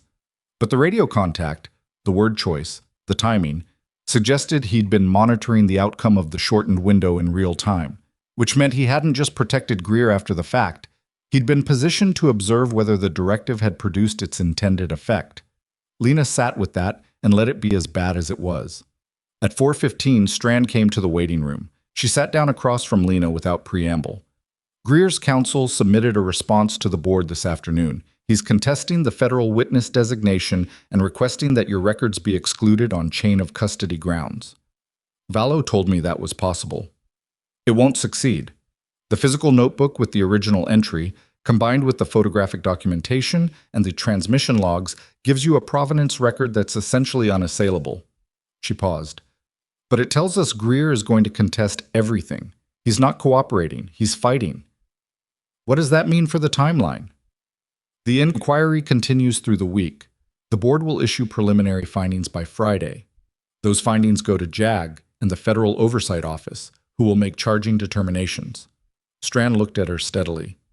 The preliminary findings are going to include a formal review of your service record. Lena waited. The unauthorized insertion at Blackwater Forward, Strand said. The disciplinary notation. Given the full context established by the inquiry, JAG has recommended that the disciplinary record be reviewed for expungement. The word landed quietly. 6 years of being the woman who broke protocol. 6 years of a notation in a file that said she'd acted improperly in a combat zone. 6 years of carrying a record that had been written by a man trying to protect himself. That's a recommendation, Lena said, not a decision. No, the formal decision comes with the inquiry's final report. Strand paused. But I've been doing this long enough to tell you the difference between a recommendation that's a formality and one that means something. She stood up. This one means something. She left.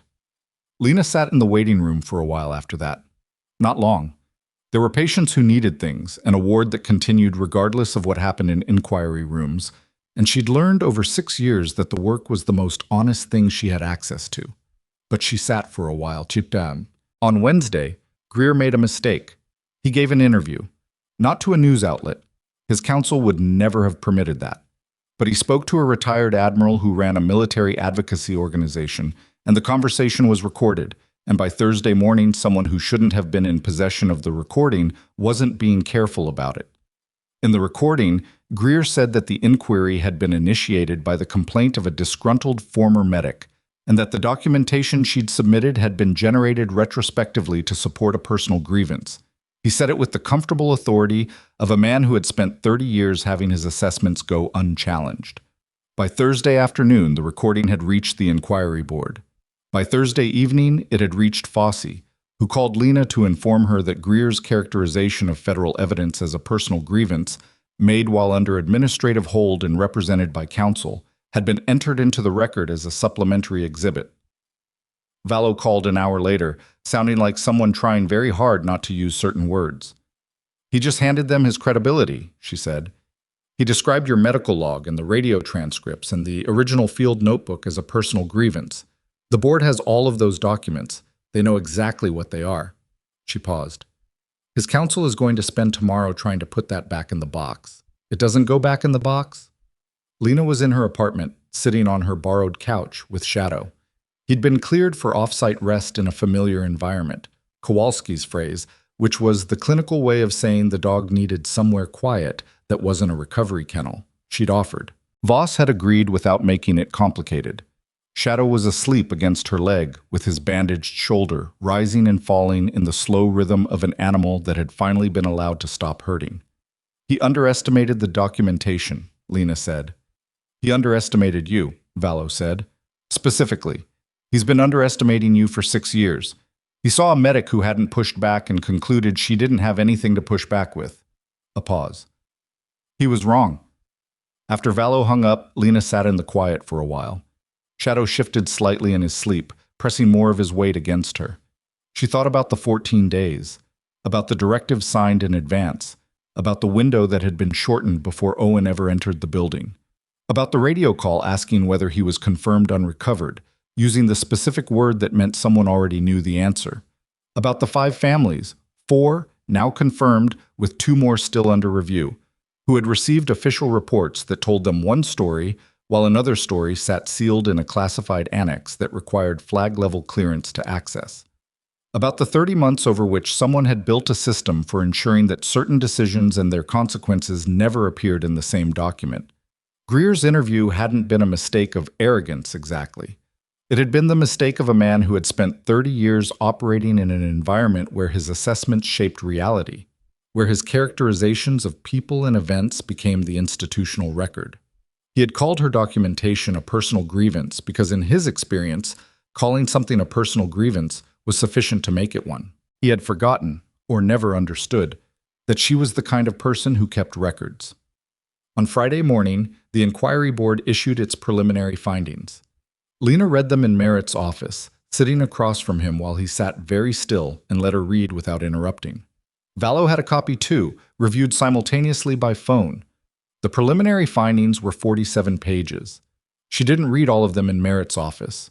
She read the summary, which was 3 pages, and the section headings, and the recommendation section at the end. The summary confirmed the pattern of classification misuse across 7 incidents. It confirmed the directive's authorization chain.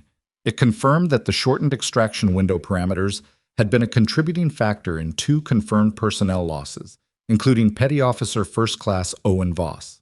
It confirmed that Commander Hargrove's Blackwater Forward report contained material omissions and 1 direct misattribution. The extraction decision, which had been Owen Voss's order, had been attributed to Nurse Lena Marsh's negligence. The recommendation section addressed 7 items.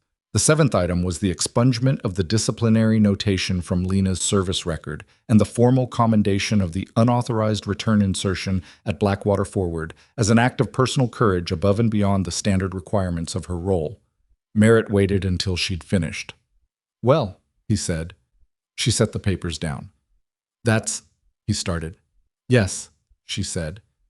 He nodded once, then he picked up his coffee, looked at it, set it back down. "Is there anything you need?" She thought about it.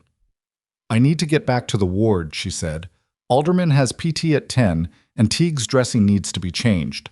He looked at her for a moment with the expression of a man revising his understanding of something he'd thought was already clear. "Right," he said. "Of course."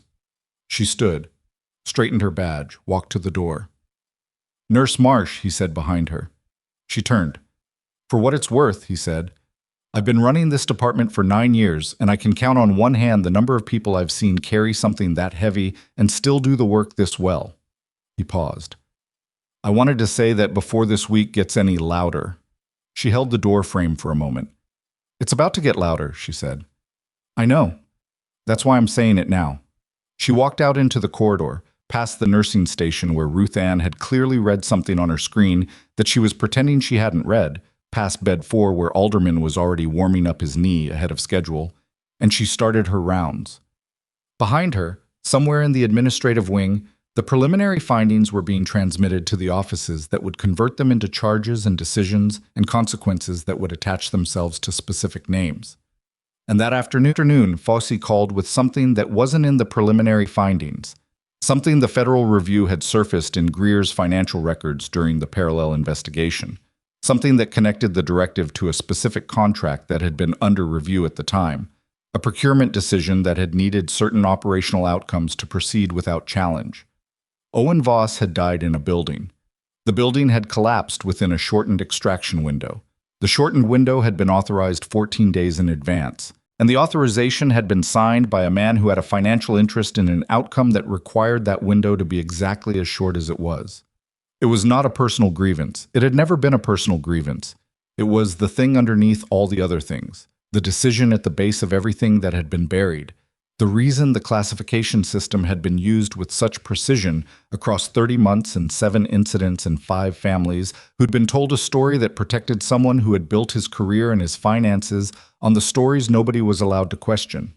Lena stood in the medication room with her phone in her hand and let that be as large as it was. Then she set her phone down, picked up the medication tray, and went back to work.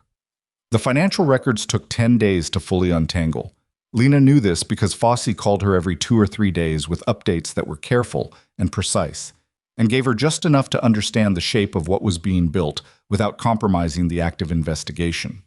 She appreciated the calls not because they told her everything, but because they told her someone was still pulling the thread, that the thing she'd set in motion hadn't stalled somewhere in the machinery of institutional process, the way things sometimes did when the person being investigated had enough rank and enough resources to make stalling feel like procedure. Greer had both. He used both. His civilian counsel filed 3 separate motions in the first week, each designed to slow the evidence review, each denied with the particular efficiency of a federal judge advocate who had read the preliminary findings and formed an opinion about how her time was best spent. Hargrove cooperated fully. That was the phrase his counsel used in the formal agreement, and it turned out to mean exactly what it said. He gave them the directive's backstory, the conversation in which Greer had explained that certain operational parameters needed adjustment to align with readiness. Benchmarks that had been set at a level above Hargrove's visibility. He gave them the instruction to file the Blackwater report in a form that minimized command-level exposure. He gave them the name of the procurement contract, a logistics and infrastructure agreement worth $340 million that had been under review during the period covered by the 7 incidents, and the connection between that contract's performance requirements and the operational outcomes that Greer's directive had made more likely. It was not a simple story. It was the kind of story that takes time to tell because each piece only makes sense in relation to several other pieces, and the people who'd constructed it had specifically designed it so that no single piece was sufficient on its own. You had to have all of them. You had to be able to lay them alongside each other and see the shape they made together. Lena had given them the first piece, the directive number, written in the compressed handwriting of a combat medic who'd spent 9 years in the habit of writing down things that didn't make sense, because the things that don't make sense are almost always the things that matter.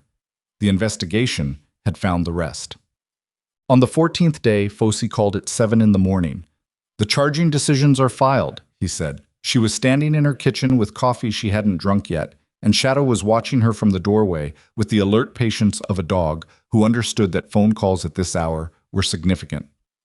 "Greer," she said, "retired under investigation pending federal charges, misuse of classification authority, obstruction of military inquiry, and conduct prejudicial to good order." That's the military side. The federal side is still being assembled, but the procurement connection is being handled by a separate task force. That's going to take longer. "But he's out." "He is out," Fossey confirmed.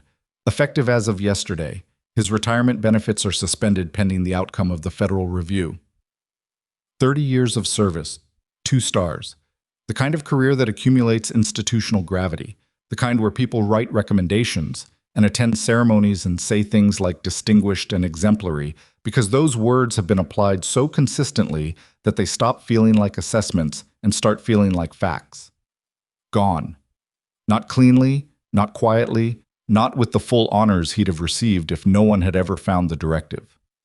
Gone with a federal investigation attached to his name and his finances frozen, and the specific public notation that his retirement had been accepted under investigation, which was its own kind of record. Hargrove, she said. Formal misconduct charges. Falsification of an official military report. Material omission in a classified document. Conduct unbecoming. He'll face a board of inquiry separately from the federal matter. Given the cooperation agreement, the board will have discretion on the outcome, but he's looking at loss of grade at minimum, likely separation. Fossey paused. His career in the Navy is over. She set the coffee down. The 5 families, she said. The other incidents. Notification process starts today. JAG is handling it with Victim Services Coordination. Each family will receive a formal communication acknowledging that the official record of their incident was incomplete and that a review is underway. A pause. It's not sufficient. Nothing is. But it's the accurate statement, and it's the beginning of a review process for each case. Will they get the full picture? Eventually. The declassification process for the annexed materials in each case is being initiated simultaneously with the charging decisions. It's going to take time. Some of those annexes are deeply buried, but the commitment is there and it's in writing. Lena stood in her kitchen for a moment. Outside, the Virginia morning was doing what Virginia mornings do in late September. Cool light, the first suggestion of color in the trees along the street. The ordinary world proceeding at its ordinary pace, regardless of what had just been confirmed on a phone call. The inquiry board's final report, she said. Issues today. It'll be public by noon. My record. Expunged. Formally commended. The language is specific. I made sure you'd be told the exact wording. He paused.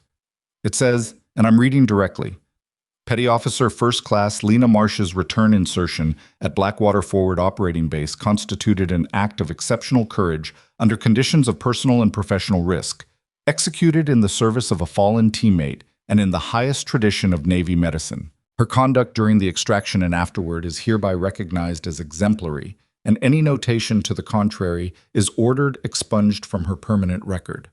She didn't say anything for a moment. Nurse Marsh? I'm here, she said. I heard it. Do you want me to read it again? No. She picked up her coffee. No, I have it. She did. She had every word of it. She was going to have every word of it for a long time. Thank you, she said, for the calls, for the updates. You gave us the piece that broke it open, Fossey said. The rest was just work. After she hung up, she stood in the kitchen for a while longer than was strictly necessary. Shadow came and sat beside her, his shoulder healed enough now that he moved without the careful compensation of the past months. Close enough to full function that Kowalski had used the word remarkable in the last assessment, which was not a word he used often. She put her hand on Shadow's head. 6 years was a long time to hold something. She didn't feel lighter, exactly. That was the thing about carrying weight for long enough. You adjusted to it, built yourself around it, and when it was gone, there was a period of recalibration before you understood what you were capable of without it. She felt the absence of it, which was different from relief, more complicated and less clean. She felt it, and then she got ready for work. The final inquiry report went public at 11:53. By 1 in the afternoon, it had been picked up by 3 major news organizations. By 3, it was on the networks. By 5, Rear Admiral Wallace Greer's name was in the headline of every military affairs outlet in the country, attached to the words Federal Investigation, Misconduct, and Charges Pending. Lena knew this because Ruth Ann told her, appearing in the medication room with her phone and the expression of someone who had been waiting to show her something for several hours and had exercised considerable restraint in the waiting. It's everywhere, Ruth Ann said. Lena looked at the screen. The headline was accurate. The summary paragraph below it was accurate. The photograph of Greer, a formal portrait, 2 stars, the full dress uniform, sat beside the text with the flat, informational presence of a document exhibit. Okay, Lena said. Ruth Ann looked at her. That's all you've got? Okay. What else should I have? Something. Anything. You've been sitting on this for 6 years, Lena. Lena almost never used her first name. Hearing it now was startling in a minor, specific way. I know. And now it's out there, all of it. His name, the charges, the whole thing about the window and the contract. Ruth Ann stopped. Are you actually okay? Lena considered the question seriously. I don't know yet, she said. Ask me in a week. Ruth Ann looked at her for a long moment. You know what you are? Tired? Decent, Ruth Ann said. You're genuinely decent, which is not a compliment people give enough because it sounds underwhelming, but it's not. It's actually the hardest thing to stay after everything tries to take it from you. She pocketed her phone. I just wanted to say that. Lena looked at her. Thank you, Ruth Ann. Don't get used to it. I'm going back to being professionally neutral in about 30 seconds. She turned and walked out of the medication room with the decisive energy of a woman who'd said her piece and was finished. Lena went back to work. Voss came to the ward that evening, not in uniform. He'd been appearing in civilian clothes more often now, which she'd noticed without commenting on. He found her in the corridor after her shift technically ended, but before she'd actually left, which was a habit she'd never entirely managed to break. I saw the report, he said. I know, everyone did. How are you? I've been answering that question all day.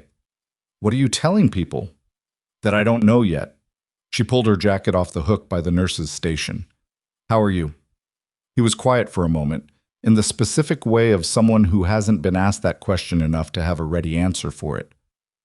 I've been thinking about what Owen knew, he said finally, about Greer, whether he knew any of it. He didn't, Lena said. She was certain of this. Owen followed orders and trusted the system and made a decision in the field based on what he understood to be true. He didn't know the window had been shortened deliberately. He thought he was making the best call available to him. She paused. He was. It just wasn't the call it should have been, because the parameters had been manipulated before he ever got there. So he died making a good decision in a bad situation that someone else engineered. Yes. Voss looked at the wall. I keep wanting to be angry at someone who's present, he said. Hargrove, Greer. But Hargrove is done, and Greer is... He stopped. And the anger at you is gone, so there's just grief. Without anywhere to point it. That's what grief is supposed to be, Lena said quietly. Pointing it at something gives it a shape it shouldn't have. He looked at her. You sound like someone who figured that out the hard way. 6 years is a long time to study it. He almost said something, stopped, then said it anyway. I want Shadow to stay with you, officially, not just recovery placement. He said it quickly, like something he'd decided before he arrived and had to get out before he changed his mind. He knows you. He's been knowing you since Blackwater, and I think... He stopped. I think Owen would have wanted him with someone who was there. She looked at him for a moment. The offer was real, and it was complicated, and it came from a man who'd spent 6 years keeping his brother's dog and his brother's grief in adjacent spaces, and she understood what it cost him to separate them. You sure? She said. No, he said honestly, but I think it's the right thing. You can visit. I know. Every week if you want. I know, he said again. Something in his face settled slightly, the particular expression of someone who's been told that a hard decision doesn't have to be a permanent severance. That helps. Good. She pulled her bag up. Come see him Saturday. We're doing a longer walk. Kowalski cleared him for the shoreline path. Voss nodded. Yeah, okay. She walked toward the elevator. He didn't follow, just stood in the corridor with his hands in his jacket pockets. And she understood he needed a minute that wasn't about her, so she let him have it. The formal ceremony, if you could call it that, because it was military and therefore less ceremony than the word implied, and more the specific procedural acknowledgement that the institution had made a determination, happened on a Tuesday morning 3 weeks later in a conference room at Naval Station Norfolk that held approximately 40 people. Strand presided, Raines was there, Fossey was there in the back row, which was where federal agents went when they were present, but not officially part of the occasion. Reyes and Wierzbicki were there in dress uniform, Wierzbicki touching his hearing aid twice in the first 5 minutes, in the way he did when environments were too loud for his comfort. Voss was there in uniform, standing straight, looking at the front of the room, with the focused steadiness of a man who had decided that bearing witness was the least he could do. Merritt was there. Ruth Ann had driven herself and sat in the middle rows with the expression of someone attending something that confirmed an opinion she'd held for a while. Vallow was there. She'd worn her dress uniform, and she caught Lena's eye when Lena came in and gave the small nod of a woman who had practiced law long enough to know that the system produced the right outcome roughly as often as it produced the wrong one. and that when it produced the right outcome, you acknowledged it without pretending the ratio was better than it was. Petra Vallo had been right about a lot of things. She was also right about this. The right outcome deserved acknowledgement. Strand read the formal commendation language aloud. The same words Fossey had read to her over the phone, now entering the record in the presence of people, which was different from a phone call in a kitchen, in a way that Lena hadn't anticipated until she was standing in the room, hearing the words spoken as fact rather than relayed as news. Exceptional courage, highest tradition of Navy medicine, exemplary conduct. She stood straight and listened and let the words be what they were. Strand pinned the commendation. Lena's disciplinary record had already been expunged. That had happened administratively, without ceremony, which was appropriate because the notation had been placed without ceremony and its removal was a correction, not a reward. The commendation was separate, an acknowledgement of what she had actually done, finally attached to her name in the permanent record where the false notation used to be. She shook Strand's hand, held the handshake for a second longer than strictly formal, not because she was performing gratitude, but because Strand had read a report at 11:47 at night and made a phone call and kept making calls, and that had mattered in ways that formality didn't cover. "Well done," Strand said. Quietly, just the two of them in the moment of the handshake. All of it, the records, the patience, the 6 years. "You did the work," Lena said. "You gave us something to work with." Strand released her hand. "That's not nothing. In most of these cases, there's nothing to work with because the person who had the documentation decided it wasn't worth the fight." She paused. "You decided differently." Lena thought about the green notebook in the locked box in the back of the closet, about the encrypted files on 4 successive laptops, about the radio operator's signature on a transmission archive request, a physical document she'd folded into a Ziploc bag in 2020 because paper was vulnerable to moisture, and she was careful about what she kept. She thought about a 100-pound dog crossing a hospital ward and refusing an order. "I decided 6 years ago," she said. "I just didn't know who I was waiting for yet." After the ceremony, in the parking lot, Reyes found her. "Wierzbicki wants to say something," he said. "He asked me to tell you so you could prepare. Direct communication makes him anxious." "What does he want to say?" Reyes looked somewhere past her shoulder. "He wants to say that he's sorry it took us this long and that Owen would have thought you were exactly the right person to carry this, and that he, Wierzbicki, not Owen, though probably Owen too, is glad you're still in medicine." She thought about that for a moment. "Tell him thank you, and tell him I know he's been carrying his own version of this." Reyes looked at her directly. "We all have. That's the thing nobody tells you about surviving something. You don't get to put it down when it's over. You just get to carry it differently." "Yeah," she said. "That's right." He shook her hand. Wierzbicki appeared from behind him, looked at her, gave the specific nod of a man of few words deploying one of them, and shook her hand too. His grip was firm and brief and said everything he'd asked Reyes to say for him, and she respected him for having a system. On Saturday, Voss came to the shoreline path. Shadow had been anticipating it since morning in the specific, visible way that dogs anticipate things. Not restless, just a line toward it, watching the door at intervals with the calm certainty of an animal that has learned to trust its own expectations. The path ran along the water south of the city, a 3-mile stretch with the particular character of coastal Virginia in early October. The light lower and more amber, the water gray-green and moving, the smell of salt and cooling air that the region does better than almost anywhere. Lena had walked it most Saturday mornings for the 11 months she'd been in Norfolk, and she'd walked it alone every time, which she hadn't thought of as lonely exactly, but which felt, this morning, different with Shadow beside her and Voss a half step behind. He caught up after the first quarter mile. They walked side by side for a while without talking, which was one of the things she'd learned about him in the past weeks. He didn't fill silence with noise, which was rarer than people acknowledged and more valuable. Shadow moved between them at the loose, unhurried pace of a dog that had been in pain for a long time and was now relearning what it felt like to move without managing it. He wasn't fully restored, but Kowalski had been clear about that some residual change in gait was likely permanent, that the nerve had healed but healing was not the same as unchanged. But he was present in his body in a way that he hadn't been when Lena had first seen him in the ward. Present and unhurried. That was enough. The procurement contract, Voss said eventually. They were at the midpoint of the path, the water close, a container ship moving in the middle distance with the slow deliberateness of large things. Fossey told me the federal task force is still working through it. It'll take time, Lena said. Those cases always do. But it won't stop. No, it won't stop. She watched Shadow investigating something at the waterline. Greer's defense strategy was to contest everything simultaneously and hope that something collapsed under the weight of the contesting. That works when the documentation has gaps. She paused. Ours didn't have gaps. Because you were careful. Because Owen was worth being careful for. Voss was quiet for a step or two. He would have liked you, he said, just as a person. He had a specific category for people who did what they said they were going to do. He called it actual, like she's actual, meaning there's no gap between what someone projects and what they are. He paused. He used it rarely. She didn't say anything to that immediately. Let it land where it landed. Tell me something about him, she said.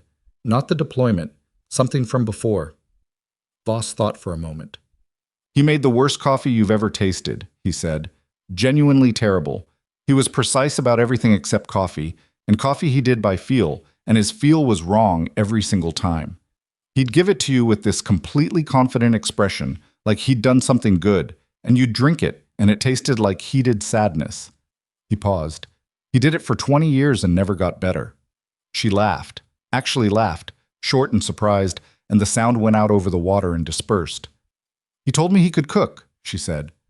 He could, just not beverages. There was a specific failure point. Shadow trotted back to them, checked in with a look, trotted forward again. Derek, she said. It was the first time she'd used his name. She'd been calling him Voss, the way you call people what their file says until you know them well enough for the other thing. He noticed, she saw it, but he didn't make a thing of it. You're going to be okay. He didn't answer right away. Thought about it in the honest way he'd been thinking about things since the imaging room, without the defensive speed of someone trying to land on the safe answer. I think so, he said. Not yet, but eventually. The counseling. He made a sound that wasn't quite a dismissal. It's harder than I thought. I was expecting to talk about Owen. Turns out I have to talk about the 6 years after Owen, which is less comfortable. Because it's about choices you made. Yes. That's usually the harder part. Yeah, he said. Yeah, I've noticed. Shadow had stopped ahead of them and turned to look back, waiting with the characteristic patience of an animal that understood that the humans behind him were having a conversation that mattered, and that his job right now was to give them room to have it. He knows, Voss said quietly, watching the dog. He always knew. That's what I couldn't get past after the ward. Shadow knew you immediately, completely, without hesitation. I'd been carrying 6 years of certainty in one direction, and he just crossed a room and told me I was wrong. He paused. A dog told me I was wrong. Animals don't maintain false narratives, Lena said. They respond to what's actually there. It's one of the few areas where they're better at this than we are. He remembered what you meant to Owen. He remembered what Owen meant to me, she said. It goes both ways. They walked in silence for a while. The container ship had moved further along the horizon. The light was doing what October light does in the late morning, going golden without announcing it, changing everything by increments too small to catch in real time. Shadow stopped at a particular stretch of shoreline and sat down, looking at the water. They stopped with him. Lena reached into her jacket pocket and found the piece of paracord she'd been keeping there since the day she'd taken it off her wrist. Red, slightly frayed at one end, the piece she'd tied around her wrist at Blackwater Forward when she boarded the unauthorized aircraft to go back, because she'd needed something to hold on to on the flight, and it had been Owen's. She'd had it for 6 years. She crouched down beside Shadow and tied it around his collar, where his working harness had once been. Not the working harness. That was retired with him, the formal release from duty that had happened 2 weeks ago in a small ceremony at the veterinary wing, where Kowalski had removed the harness and Shadow had stood very still. The way dogs stand when they understand something is happening even if they can't name it. The red cord wasn't duty, it was something else. She tied it and rested her hand on his shoulder for a moment. Ember, she said quietly. Home's not burning. Shadow leaned against her. Voss was standing behind them, and she didn't look at him, but she heard him exhale once. The slow, controlled exhale of a man allowing himself to feel something he'd been managing for a long time. And she gave him the privacy of not turning around. After a moment, she stood up. They stood at the shoreline, the three of them, in the amber October light, with the water moving and the cord red against Shadow's gray-black coat. And Lena thought about what it meant to carry something for 6 years, and then find that the carrying had been the right thing to do. Not because it had been easy, or because it had been noticed, or because anyone had told her it was worth it, but because when the moment came that required it, she'd had it. She'd built herself around it, and it had held. The institution had been wrong. The report had been wrong. The man who'd signed the directive had made a calculation about what certain lives were worth against what certain contracts required. And he'd been wrong in a way that was now attached to his name permanently in places that couldn't be unsealed. Hargrove had filed a report that pointed at a woman who hadn't done what the report said she'd done. And that report had cost her 6 years of being the wrong person in the official story, and he was now facing the consequences of that with no rank and no career and no protection from the man he'd protected. And that was a kind of justice, even if it was slow and imperfect and came too late to matter to Owen.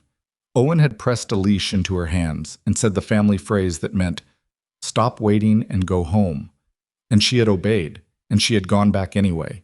And she had carried the truth of both things through 6 years of furnished apartments and quiet shifts, and the particular loneliness of being the one person in a room who knows the accurate version of a story everyone else has gotten wrong.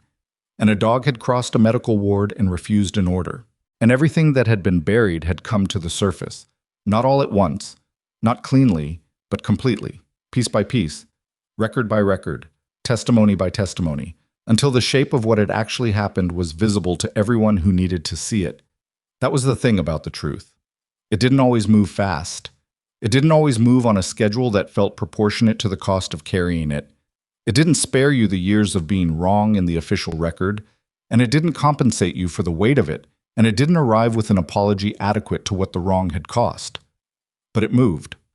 Given the right documentation and the right moment, and one animal who remembered what a voice meant 6 years after he'd last heard it, it moved. "We should walk back," Lena said. "Yeah," Voss said. Shadow stood up and shook himself once, the efficient, full-body reset of a dog finished with one thing and ready for the next. They walked back along the shoreline, the three of them, in the direction of the city and the hospital and the ward, where Sergeant Alderman was probably arguing with his physical therapist again, and Corporal Teague was learning, slowly, to look at the leg that was now different from the leg he'd planned on and find the life available inside that difference. The work that didn't stop, the ward that kept running, the patients who needed someone to sit with them in the hard parts and not look away. Lena had been doing that work for 11 months at Coastal Pines and 6 years before that in other buildings in other cities, quietly, without anyone knowing the full shape of what she was carrying while she did it. She had been, as Ruth Ann had said, decent, persistently, unfashionably decent, in the way that requires active maintenance because the world keeps offering you reasons to become something else. She was going to keep doing it, not because it had been recognized now, though it had been. Not because the commendation was on her record, though it was. Not because Wallace Greer was facing federal charges and Hargrove was finished and the 5 families were receiving accurate information and the 7 incidents were being reviewed, though all of that was true and it mattered. She was going to keep doing it because Owen Voss had looked at her in a burning operational window with the building coming down around them and put his dog's leash in her hand and trusted her completely. And the only adequate response to that kind of trust was to keep being the person who had earned it. Shadow walked between them on the path home. The red cord moved at his collar in the salt wind. The water moved beside them. And the story that had been buried for 6 years, the one that said a medic had abandoned her teammate, that a dead man's last decision had been a negligence failure, that the silence of a decorated nurse was the silence of someone with nothing to say, was finished. In its place was the accurate version. A woman had obeyed a final order, gone back anyway, kept records for 6 years, and waited for someone with enough authority to look. A dog had remembered her voice. And the truth, which had always been there, had finally been allowed to be exactly what it was. That was enough. That was, in the end, everything.